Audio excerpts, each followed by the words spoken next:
Mutation में कल हमने पढ़ा था बेटा क्रोमोसोमल म्यूटेशन। आज हम पढ़ेंगे जीन म्यूटेशन। ठीक है, जब क्रोमोसोम में तो डिलीशन एडिशन कुछ भी हो रहा था आपके पास, एक पर्टिकुलर जीन में क्रोमोसोम के ऊपर जो जीन लाई कर रहे हैं उनके अंदर चेंजेस कैसे।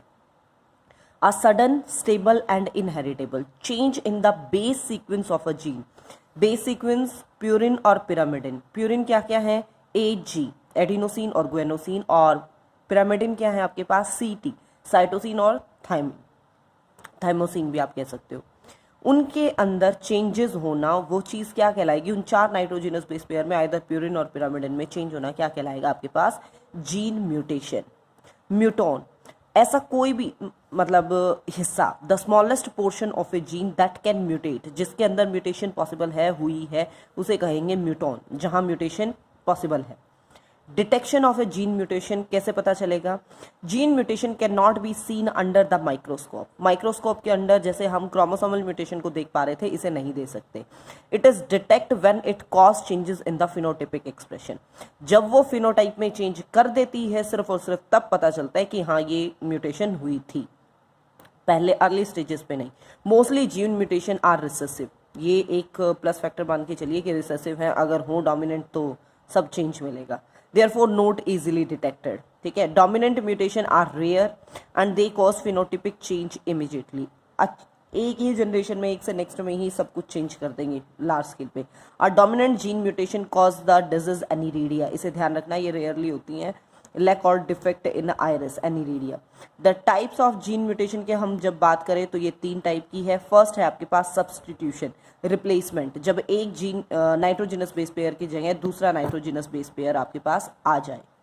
देखिए बेटा, when one nitrogenous base pair is replaced by another nitrogenous base pair then it is known as substitutional. जैसे कोई टीचर नहीं आया, उसकी जगह सब्सटीट्यूट लेक्चर आ जाए, किसी और टीचर ने मतलब आके और अपना सब्जेक्ट करा दिया, मतलब आप लोग फ्री नहीं रहे, तो सब्सटीट्यूशनल और रिप्लेसमेंट जीन, एक जीन को किसी दूसरे ने रिप्लेस कर दिया।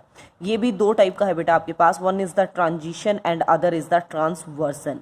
ट्रांजिशन में क्या होगा? When purine is replaced by another purine, जब एक प्यूरिन को ए की जगह जी आ जाए या जी की जगह ए आ जाए, मतलब प्यूरिन को सिर्फ प्यूरिन ही रिप्लेस करे। And one pyrimidine is replaced by another pyrimidine, और पिरामिडिन को एक पिरामिडिन ही रिप्लेस करे, तो उसे हम क्या कहेंगे? Transition gene mutation. For example देखिए ATC, इसमें ए प्यूरिन, ए की जगह आ गया जी, GTC। ATC, सी क्या है? पिरामिडिन, इसकी जगह आ गया ATT, पिरामिडिन। ठीक है, ट्रांजिशन, जब प्यूरिन को प्यूरिन या पिरामिडिन को पिरामिडिन रिप्लेस करे। Transversion, when the purine is replaced by another pyrimidine, जब प्यूरिन को पिरामिडिन या पिरामिडिन को प्यूरिन रिप्लेस कर दे तो उसे कहते हैं ट्रांसवर्जन जीन म्यूटेशन। यहाँ देखिए for example, T is replaced bye A। T क्या है? पिरामिडिन, A क्या है? प्यूरिन, आपस में रिप्लेस कर दिया। ठीक है, CT, देखिए बेटा फॉर एग्जाम्पल CTT। ठीक है, मैसेंजर RNA, मतलब ये एक सेंट्रल डोग्मा स्टेप चल रहा है जो नेक्स्ट चैप्टर में आपका क्लियर हो जाएगा कि मैसेंजर RNA ने अपना सिग्नल भेजा है, उसके बेसिस पे ये अमीनो एसिड बना रखे हैं आपके पास। ठीक है, CTT को रिप्लेस किया, T को रिप्लेस कर दिया A ने। ठीक है, T क्या है आपके पास? T को रिप्लेस किया A ने। ठीक है, मतलब रिप्लेसमेंट तो क्या है, ये तो नॉर्मली ठीक वाला फिनोमिनन है कि नॉर्मली ये चीज़ चलती है। CTT वो सिग्नल दे के कन्वर्ट करता है उसे GAA में, और जिसके बेसिस पे अमीनो एसिड ग्लूटामिक एसिड बनता है। यहाँ चेंज हुआ, T को A ने रिप्लेस कर दिया, इस T को इस A ने रिप्लेस किया, T को A ने रिप्लेस किया, और ग्लूटामिक की जगह बन गया वेलिनिन। ये देखो, सिर्फ एक नाइट्रोजिनस बेस पेयर में चेंज हुआ और the whole valine, the whole amino acid get changed. आगे देखिए, एक था आपके पास फर्स्ट, जो हम टाइप्स पढ़ रहे थे उसमें फर्स्ट टाइप था हमारे पास substitution. Now the second type is deletion. These are gene mutation in which one or more base are lost from a fragment of DNA। एक या एक से ज्यादा आपके पास जो नाइट्रोजिनस बेस हैं उनको आप डिलीट कर दोगे। ठीक है, फिर थर्ड है बेटा आपके पास इंसर्शन या एडिशन, कि जीन म्यूटेशन, वो जीन म्यूटेशन जिसमें एक या एक से ज्यादा बेस जो है वो ऐड हो जाए। एक है बेटा frame shift mutation, the mutation which alter the entire reading frame of message are called frame shift mutation. Reading frame क्या है बेटा, जब हम नाइट्रोजनस बेस पेयर की डीएनए सीक्वेंस पे बात करते हैं, मान लीजिए ये है, तो ये मान लो हमारे नाइट्रोजनस बेस पेयर की सीक्वेंस है T T A C, whatever you want to write, A C A G C, ठीक है। इन्हें पढ़ते कैसे हम, नेक्स्ट चैप्टर में आएगा आपके पास कोडोन की सीक्वेंस में, you have to study it like that.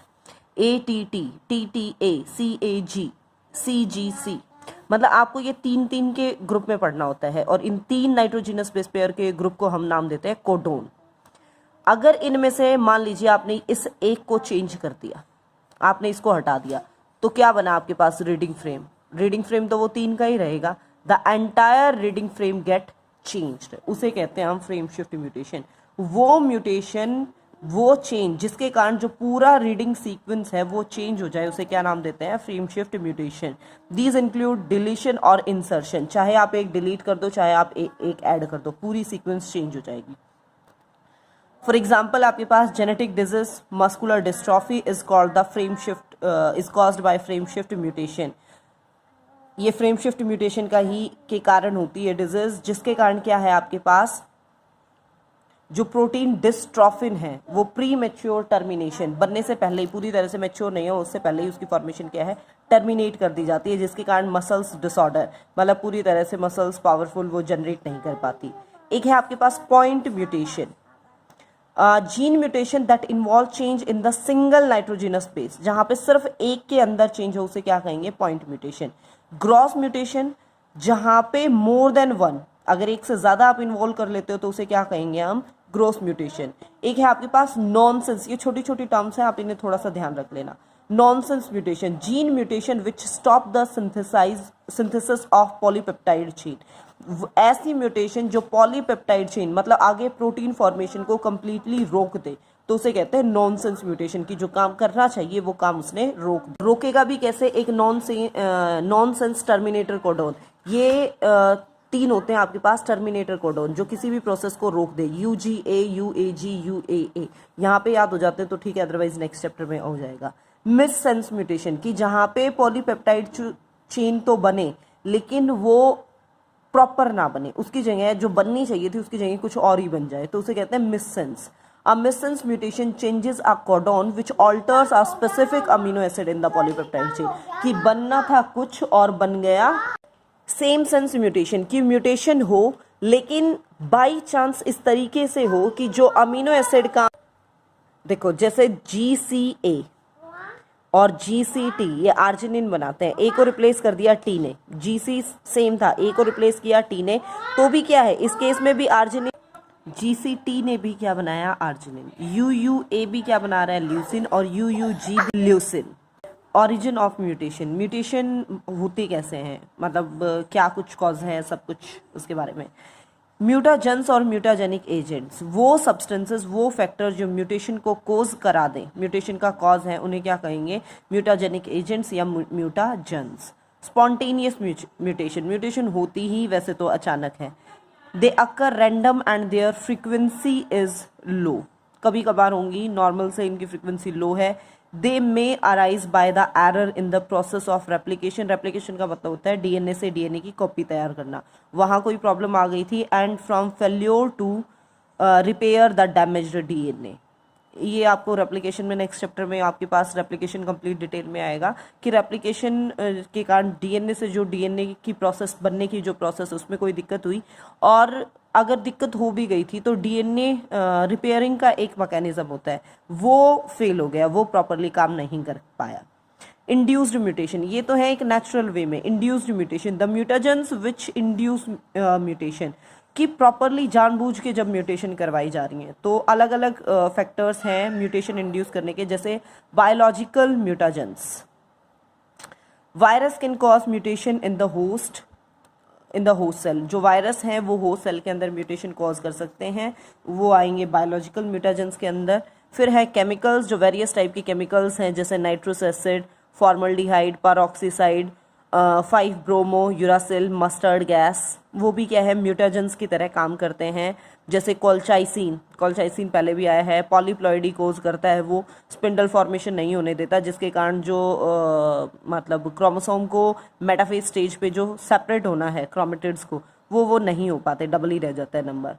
फिर है फिजिकल म्यूटेजेंस, जिसमें टेम्परेचर, रेडिएशंस वगैरह आप इन्वॉल्व करते हो। टेम्परेचर में जितना टेम्परेचर आप बढ़ाओगे, रेट ऑफ म्यूटेशन उतना ज़्यादा बढ़ेगा। डीएनए डीनेचर हो जाता है, मतलब प्रॉपरली डबल हेलिकल स्ट्रक्चर को लूज कर देता है, हाइड्रोजन बॉन्ड उसके लूज हो जाते हैं, जिसके कारण रेप्लिकेशन, ट्रांसक्रिप्शन, पूरी प्रोसेस वो अफेक्ट होती है, मतलब हाई टेम्परेचर म्यूटेशन कॉज करेगा। रेडिएशन, हाई एनर्जी रेडिएशन जैसे एक्सरे हैं, गामा रेज हैं, आपके पास बीटा रेज हैं, ये भी क्या है, म्यूटाजेनिक है, म्यूटेशन कॉज करती हैं। इंपॉर्टेंस क्या है म्यूटेशन की? सबसे पहली बात तो adaptation. Mutation provide variability for the organism to adapt the new environment for survival. Adaptations लाने में वो हेल्पफुल है। Organic evolution, mutation are the source of new raw material, मतलब चेंजेस आ रहे हैं, रॉ मटेरियल हो रहा है, जिसके कारण क्या है, इवोल्यूशन हो पाता है। थर्डली एनिमल हस्बेंड्री, बहुत सारे जो डोमेस्टिक एनिमल्स हैं वो ओरिजिनेट करते हैं म्यूटेशन के थ्रू, जैसे शॉर्ट लेग्ड शीप, हमने नाम दिया था एनकन शीप, हॉर्नलेस कैटल्स, वो सब। Mutation increase the yield of milk, की कई बार क्या है, जो म्यूटेशन हो और जो मिल्क यील्डिंग कैपेसिटी है, एग लेइंग कैपेसिटी है, मीट कंटेंट है, वूल है, वो एनिमल्स में बढ़ जाए। Mutation have also increase lactation period of cattle, कि ज़्यादा टाइम के लिए वो लैक्टेशन करे, दूध दे। नंबर 4, इंडस्ट्रीज में mutant strains of the microbes, जितने भी माइक्रो ऑर्गेनिज्म हैं उनकी जो म्यूटेंट स्टेट है, वो देखा गया है कि ये म्यूटेंट स्टेट इनकी फर्मेंटिंग जो पावर है, या एंटीबायोटिक और जितने भी प्रोडक्ट्स बनाने वाली पावर है, जब इन्हें सेपरेट करके देखा गया तो म्यूटेंट्स के अंदर ये पावर ज़्यादा देखी गई थी। Research, mutation are useful to understand the basic concept of inheritance and cell mutation, कि कैसे म्यूटेशन होती है और कैसे वो एक जनरेशन से दूसरी जनरेशन में इनहेरिटेबल है। Agriculture, mutant variety of wheat, जैसे शरबती सोनारा, ध्यान दीजिएगा ये साइंटिफिक नेम, वैरायटी की बात हो रही है इसलिए इकट्ठी एक लाइन खींची गई है। राइस में Reimei, have resistant power to disease, इनके पास ज़्यादा रेजिस्टेंस पावर है, न्यूट्रिएंट कंटेंट ज़्यादा है, ज़्यादा यील्ड ये प्रोवाइड करते हैं। जो mutation has provided good variety of barley की हमें मिली है, कैस्टर प्लांट की मिल गई है, ग्रैम, ग्राउंडनट, मतलब बहुत सारे प्लांट की म्यूटेंट वैरायटी एग्रीकल्चर के पॉइंट ऑफ व्यू से काफ़ी इंपॉर्टेंट। और अगर हम देखें तो mutation has produce some seedless fruit, improved variety of ornamental plants like rose, dahlia have come into existence due to somatic mutation. Somatic cells में changes करके, म्यूटेशन करके ये सारे प्लांट्स जो हैं सीडलेस और ज़्यादा यील्ड देने वाले, मतलब ज़्यादा ऑर्नामेंटल होते हैं बेटा, जहाँ फ्रूट्स मतलब सिर्फ सुंदरता के लिए जो कि अच्छे दिख रहे हैं इसलिए जो प्लांट्स ग्रो किए जाएँ। एग्रीकल्चर में ही पढ़ रहे हैं हम ये पॉइंट्स भी। Mutation has produced new vegetable like knolkhol from the wild cabbage, ये वाइल्ड जो कैबेज की वैराइटीज थी उससे नॉलखॉल वैरायटी तैयार की गई थी। Mutation have reduce the duration of crop without affecting the yield, बिना यील्ड को अफेक्ट किए जो म्यूटेशन है, ड्यूरेशन है, कि जिससे किसी फसल को उगने में पहले लगते थे आपके पास 6 महीने, वो 2 महीने में तैयार हो जाए, 1 साल वाली 6 महीने में तैयार हो जाए। फॉर एग्जाम्पल जो शुगर केन की वैरायटी है वो लगभग variety of sugar cane matures in 10 months instead of 18 months taken by old variety. कहाँ शुगर केन की एक वैरायटी 18 मंथ लेती थी, अब वही 10 मंथ में कंप्लीट हो जाती है। This all about the mutation concept बेटा, ठीक है। यहाँ म्यूटेशन वाला टॉपिक आपका कंप्लीट होता है।